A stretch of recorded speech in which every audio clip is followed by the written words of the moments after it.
সম্মানিত প্রিয় দর্শক, আমরা এখন আছি পৃথিবীর সবচেয়ে ভয়ঙ্কর জঙ্গলে। কথিত আছে এখানে সব হিংস্র প্রাণীরা থাকে। চলুন আমরা তাদেরকে দেখে আসি। চলুন আসেন প্রিয় দর্শক, এই ক্যামেরাম্যান আপনি সামনে আসেন। এটা ভিডিও মিস দেওয়া যাবে না, অনেক কষ্ট করে এই জঙ্গলে এসেছি আমরা। এই এখানে কথিত আছে এখানে সাপও থাকতে পারে।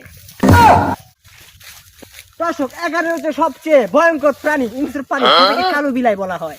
আপনারা দেখতে পারেন। এই ক্যামেরাটা হাত ধরে নিয়ে দাও। ও মাই গড, এই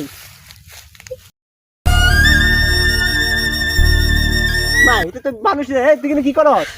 আগুন দিতে বন্ধ করতেছে রে। মাছ করে বানাইছি। আমরা একটু সামনে গিয়ে দেখতে পারি। সেটা তো দিয়েছি। দর্শক, এটা কি? এটা আমাকে থেকে আসছে, ওটাকে ভিডিও করেন। আমরা তাদেরকে আইনের আওতায় আনবো।